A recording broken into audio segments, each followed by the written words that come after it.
এবার পুজোয় ষষ্ঠী কিংবা অষ্টমীতে বানিয়ে ফেলুন কাগজের মতো পাতলা আর তুলোর মতো নরম তুলতুলে অসংখ্য লেয়ারযুক্ত রুমালি পরোটা রেসিপি। দেখবেন কত কম সময়ে ঝটপট কত কম তেলে তৈরি হয়ে যাবে আজকের এই রুমালি পরোটাটা। তাহলে একদম স্কিপ করবেন না, পুরো ভিডিও দেখুন, না হলে কিন্তু খুব বড় একটা রেসিপি মিস করে যাবেন। তাহলে চলুন শুরু করি আজকের রেসিপি। নমস্কার বন্ধুরা, কেমন আছেন সবাই? ভালো তো? পাপিয়ার ঘরোয়া রান্না চ্যানেলটিতে সকলকে জানাই স্বাগত। আমি প্রথমেই একটা বোলের মধ্যে নিয়ে নিয়েছি 1 টেবিল চামচ গুঁড়ো করা চিনি। আর এখানে কিন্তু চিনিটা একটু গুঁড়ো করেই নেবেন, তাহলে মিশে যেতে খুব বেশি সময় লাগবে না। দিয়ে দিলাম অল্প পরিমাণ নুন। এবার দিয়ে দিচ্ছি আমি ওই টেবিল চামচ মাপ করে 1.5 টেবিল চামচ মতো সাদা তেল। আমি 1 কাপ ময়দার জন্য এই পরিমাণগুলো দিয়েছি। আপনাদের যদি ময়দার পরিমাণ বাড়াতে চান তাহলে এই পরিমাণগুলো একটু বাড়িয়ে নেবেন। ভালো করে আগে মিশিয়ে নিচ্ছি, আর চিনিটা গুঁড়ো করে দেওয়ারই চেষ্টা করবেন, তাহলে ভালো হবে পরোটাগুলো। ভালো করে এখানে মিশিয়ে নেওয়া হয়ে গেছে। আমি এবারে 1 কাপ ময়দা দিয়ে দেব। এই যে কাপ মেপে দেখুন 1 কাপ ময়দা নিয়েছি, এখানে 250 লেখা আছে, কিন্তু এটা 250 গ্রামের একটু কম আছে, 1 মুঠো কম আছে। 1 মুঠো কম 250 গ্রাম এখানে ময়দা দিয়ে দিলাম। আপনারা চাইলে একটু বেশি করেও করে নিতে পারেন। এবার ভালো করে হাত দিয়ে আমি ময়ামটা মিশিয়ে নেব। ময়দা যখনই মাখবেন লুচি পরোটার জন্য তখন কিন্তু খুব ভালো করে ময়ামটা দেবেন। হাত দিয়ে এইভাবে ঘষে ঘষে যদি ময়ামটা মাখতে পারেন তাহলে কিন্তু রুটি পরোটা যেমন নরম হবে তেমনি খাস্তাও হবে। আমি এখানে কিন্তু ঠান্ডা তেল দিয়েছি। দেখুন ময়ামটা মাখার পর ময়দার রংটা চেঞ্জ হয়ে গেছে, আর হাতে মুঠো করলেই মুঠো হয়ে যাচ্ছে। তখনই বুঝতে পারবেন যে ময়ামটা খুব ভালো করে দেওয়া হয়েছে। আমি এখানে 1/2 কাপ দুধ নিয়েছি। দুধটা নিয়েছি উষ্ণ গরম, আঙুল দিয়ে ডুবিয়ে রাখা যাবে এই রকম উষ্ণ গরম নিয়েছি। এবারে অল্প অল্প করে দিয়ে একটা সুন্দর ডো তৈরি করে নেব। এখানে কিন্তু আমি পুরো দুধটাই দিয়ে দিয়েছি, মানে 1/2 কাপ দুধ পুরোটাই আমার লেগে গেছে। আপনাদের ময়দার পরিমাণ অনুযায়ী একটু কম বেশি হতে পারে। একটু হালকা চেপে প্রথমে একটা রাফ ডো আমি তৈরি করে নিচ্ছি। খুব ভালো করে প্রথমে আমি মাখিনি। দেখুন এরকম একটা সুন্দর ডো আগে তৈরি হয়ে গেছে। এবার আমি কিচেন স্ল্যাবের মধ্যে ফেলে এইভাবে একটু টেনে টেনে ভালো করে মেখে নেব। ময়দাটা কিন্তু খুব সুন্দর করে মাখতে হবে। আমি যা যা প্রসেস দেখাচ্ছি ঠিক এইভাবে যদি আপনারা প্রসেসগুলো ফলো করেন তাহলে আজকের রুমালি রুটিটা হবে একদম নরম তুলতুলে কাগজের মতো পাতলা। দেখুন আমার ডো একদম তৈরি হয়ে গেছে। এবার একটা বোলের মধ্যে আমি রেখে দিচ্ছি। এবার ওপর থেকে দিয়ে দিলাম কিছুটা সাদা তেল, অল্প পরিমাণ দিলাম 1/2 চামচ মতো, দিয়ে ভালো করে মাখিয়ে এটাকে আমি রেস্টে রেখে দেবো ঠিক 15 থেকে 20 মিনিটের জন্য। রেস্টে কিন্তু অবশ্যই রাখবেন, তাহলে পরোটাটা ভীষণ সুন্দর হবে। একটা লাইক দিয়ে দেখা শুরু করুন। আশা করি আজকের রেসিপিটা আপনাদের কাজে আসবে। সামনেই তো পুজো, দেখুন ভীষণ ভালো হবে আজকের এই রেসিপিটা।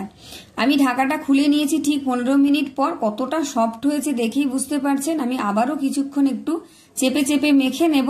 অল্প কিছুক্ষণ মেখে নিয়েছি। এবার এর মধ্যে আমি কিছুটা সাদা তেল দিয়ে আবারও মেখে নেব। এইভাবে অল্প অল্প করে সাদা তেল দিয়ে 2-1 বার মেখে নিলে কিন্তু ভীষণ সুন্দর একটা নরম মসৃণ ডো তৈরি হয়ে যাবে। ডো কিন্তু এখানে আমার পারফেক্ট ভাবে তৈরি হয়ে গেছে, আর মাখবো না। অনেকক্ষণ ধরেই মেখেছি আমি, মোটামুটি 8 থেকে 10 মিনিট এই ময়দাটাকে মেখে নিয়েছি। এবার এখান থেকে আমি একটু বড় সাইজের লেচি কেটে নিচ্ছি। একটু বড় সাইজের লেচি কেটে নিতে হবে। আমার এই ময়দাটা থেকে মোটামুটি 4টে মতো লেচি আমি তৈরি করে নিয়েছি। আপনাদের বেশি নিলে একটু বেশি হবে। দেখেই বুঝতে পারছেন 4টে আমার লেচি তৈরি হয়ে গেছে। এবার দেখুন এগুলোকে আমি বেলে নেব। এখানে আমি একটা লেচি নিয়ে নিয়েছি, কিছুটা তেল দিয়ে দিলাম, আর যেটা দিয়ে বেলবো আমি সেই বেলন কাঠের মধ্যেও কিছুটা তেল আমি মাখিয়ে নিচ্ছি। দিয়ে ভালো করে এটাকে পাতলা করে বেলে নিতে হবে। যেহেতু রুমালি রুটি তাই রুমালের মতো যেন নরম আর পাতলা হয়, তাই পাতলা করে বেলে নিতে হবে। যতটা পারবেন পাতলা করে বেলে নেবেন। এখানে খুব বেশি গোল করার দরকার নেই, যেরকম পারবেন সেরকমই বেলে নেবেন। এবার একটা বাটির মধ্যে আমি নিয়ে নিলাম 1 টেবিল চামচের থেকে একটু বেশি কর্নফ্লাওয়ার, 1.5 টেবিল চামচের একটু কম।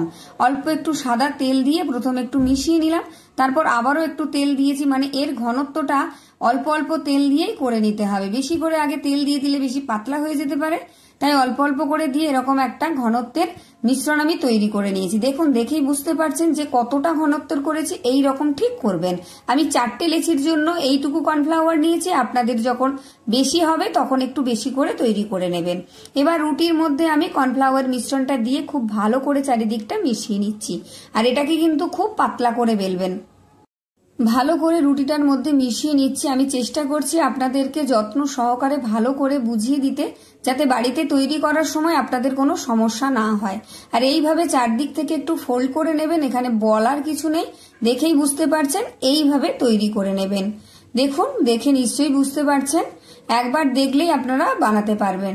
একটা একটা করে আমি এইভাবে সমস্ত লেচি থেকেই তৈরি করে নিচ্ছি। আমি আরো একটা তৈরি করে দেখিয়ে দিচ্ছি, দেখুন, যাতে আপনাদের সুবিধে হয় বুঝতে। খুব পাতলা করে বেলে নেবেন, কারণ এটা রুমালি পরোটা। এইভাবে আপনার রুমালি রুটিও তৈরি করে নিতে পারেন। রুটির উপরে কর্নফ্লাওয়ারের মিশ্রণটা দিয়ে দিলাম, ভালো করে লাগিয়ে এবার চারিদিক থেকে আমি ভাঁজটা দিয়ে নেব। ডান দিক থেকে একবার ভাঁজ দেবেন, বাঁ দিক থেকে একবার ভাঁজ দেবেন, ওপর দিক থেকে একবার দেবেন, নিচ দিক থেকে একবার দেবেন, তারপর মাঝখান থেকে এইভাবে একটু ফোল্ড করে নেবেন। এইভাবে প্রত্যেকটা লেচি আমি তৈরি করে নিচ্ছি। দেখুন, আমার চারটেই এখানে তৈরি হয়ে গেছে। দেখিয়ে দিচ্ছি, আপনারা যদি এর থেকে বেশি করেন তাহলে এখানে রেস্টে রাখার দরকার নেই। আমি যেহেতু চারটে তৈরি করেছি তাই এখানে আমি 15 মিনিট মতো রেস্টে রেখে দিচ্ছি। এটা যতক্ষণ রেস্টে রাখতে পারবেন রেসিপিটা তত ভালো হবে, মানে রুমালি পরোটাগুলো তত সুন্দর হবে। 15 মিনিট পর আমি ঢাকাটা খুলে নিয়েছি। দেখুন কতটা নরম হয়ে গেছে, দেখুন ভীষণ নরম হয়েছে। এবার একটা একটা আমি বেলে নেব। আমি এখানে একটু তেল দিয়ে দিয়েছি আগে, তারপর একটা লেচি নিয়ে নিয়েছি। এইভাবে হাত দিয়ে আগে প্রেস করে ভিতরের যে হাওয়াটা আছে সেটাকে কিন্তু বার করে দিতে হবে, নাহলে বেলার সময় ফেটে যেতে পারে পরোটাগুলো। ভালো করে কিন্তু পাতলা করে বেলে নিতে হবে, যতটা পারবেন পাতলা করে নেবেন। আর বেলন কাঠটা দিয়ে এইভাবে একটু চেপে চেপে ভিতরের হাওয়াটা বার করে নেবেন। একবারে চেপে টেনে বার করতে যাবেন না, সেক্ষেত্রে কিন্তু পরোটাগুলো ভালো হবে না। আমি যেরকম যেরকম দেখাচ্ছি ঠিক সেরকম করবেন। আশা করি আপনারাও পারবেন তৈরি করতে। একদম পাতলা কাগজের মতো করে বেলে নিতে হবে, খুবই পাতলা করবেন। হয়তো আপনারা ভাববেন যে বেশি পাতলা করে বেললে এটা তোলা যাবে না, আমি তোলার পদ্ধতিটাও দেখিয়ে দিচ্ছি। যতটা পারবেন পাতলা করে বেলবেন, তাহলে পরোটাগুলোর প্রত্যেকটা লেয়ার ছেড়ে যাবে। আর দেখতে যেমন সুন্দর লাগবে, খেতে অপূর্ব হবে, নরম তুলতুলে হবে। দেখুন, আমি দেখিয়ে দিলাম কতটা পাতলা করেছি। তারপর এই বেলন কাঠের মধ্যে একটু লাগিয়ে টানলেই উঠে আসবে, দেখেই বুঝতে পারছেন। এবার আমি একটা প্যান বসিয়ে দিয়েছি, হালকা গরম করে ওপর থেকে একটু তেল ব্রাশ করে দিচ্ছি। এখানে কিন্তু বেশি তেলের প্রয়োজন নেই। ছাকা তেলে যে পরোটাগুলো ভাজতে হবে এমন না, এমনি সাধারণত বাড়িতে আমরা পরোটা ভাজতে গেলে যেটুকু তেল লাগে তার থেকেও একদম অর্ধেকের অর্ধেক তেল লাগবে। এবার দেখুন আমি দিয়ে দিলাম। দেখলেন কতটা সহজভাবে পরোটাটা তুলে প্যানের মধ্যে দিয়ে দেওয়া গেল। এবার কিন্তু আমি একটুও কাটিনি, পুরোটাই আমি আপনাদের দেখাচ্ছি। দেখুন, গ্যাসটাকে মিডিয়ামে রেখেছি। আর একদিকটা হালকা সেঁকা হয়ে যেতেই দেখুন ফুলতে শুরু করেছে, একদম বালিশের মতো ফুলে যাবে। দেখুন, যাদের দাঁত নেই, মানে 80 বছরের বৃদ্ধ বৃদ্ধারাও এই পরোটাটা খেতে পারবে। বা রুমালি রুটি আপনারা অনেক খেয়েছেন, এভাবে একবার বানিয়ে রুমালি পরোটা দেখুন কতটা সুন্দরভাবে একদম বালিশের মতো ফুলে উঠেছে। আর নরম হবে, প্রত্যেকটা লেয়ার একটা একটা করে ছেড়ে আসবে। আমি দেখিয়ে দিচ্ছি। ওপর থেকে তেল ব্রাশ করে দিলাম হালকা করে। এবার উল্টে পাল্টে ভেজে নেব, তবে বেশি কড়া করে ভাজতে যাবেন না, সেক্ষেত্রে কিন্তু পরোটাগুলো মুচমুচে হয়ে যাবে, নরম ভাবটা আর থাকবে না। আর এই রকম পরোটা বানিয়ে কিন্তু আপনারা দূর দূরান্তে বেড়াতে গেলেই নিয়ে যেতে পারবেন। এটা 5 থেকে 6 ঘন্টা নরম থাকবে আর খারাপও হবে না। আপনারা যখন যে কোনো দিনে, নিরামিষের দিনে বা পুজো পার্বণে এরকম রুমালি রুটি বা পরোটা বানিয়ে নিতে পারবেন। তবে যদি রুটি তৈরি করেন তাহলে এখানে তেলের ব্যবহার আর করবেন না, শুকনো কড়াইতে বা প্যানের মধ্যে সেঁকে নিলেই হবে। আমি এর থেকে আর ভাজিনি বেশি, তুলে নিয়েছি। আবারও একটা দিয়ে আমি দেখিয়ে দিচ্ছি। প্যানের মধ্যে অল্প কিছুটা তেল ব্রাশ করে আরেকটা পরোটা দিয়ে আমি দেখিয়ে দিচ্ছি। দেখুন, যারা এতক্ষণ ভিডিও দেখেছেন আমার, একটা লাইক দেননি, অবশ্যই লাইক করে দেবেন। ভিডিও শেষে কমেন্ট করে যাবেন কেমন হয়েছে আমার এই আজকের রুমালি পরোটা রেসিপিটা। আর যারা ইউটিউব থেকে দেখছেন, অবশ্যই নতুন হয়ে থাকলে আমার চ্যানেলে ঝটপট চ্যানেলটা সাবস্ক্রাইব করে পাশে থাকা বেল আইকনটি প্রেস করে অল করে রাখবেন। আর হাইপ অপশনটা দিয়ে পয়েন্ট দিয়ে দেবেন। ফেসবুক থেকে দেখলে পেজটি ফলো দিয়ে দেবেন। দেখুন, আবারও একটা আমি ভেজে দেখিয়ে দিচ্ছি কতটা সুন্দরভাবে ফুলে উঠেছে। 4টে পরোটা, 4টে পরোটাই কিন্তু এইভাবে ফুলে উঠবে। 4টে কেন, আপনারা 10টা করলে 10টা পরোটাই এইভাবে ফুলে উঠবে। আমার এই রকম প্রসেস যদি আপনারা ঠিকঠাক পালন করেন। দেখুন, দুটো তৈরি হয়ে গেছে। এইভাবে সমস্ত পরোটাগুলোই আমি তৈরি করে নিচ্ছি। একটা একটা করে আমি তুলে নিচ্ছি এখানে। এটা 5 থেকে 6 ঘন্টা যদি বাইরেও রাখেন, মানে এমনি ঢাকা চাপা দিয়ে রাখেন, তাতেও কিন্তু নরম থাকবে।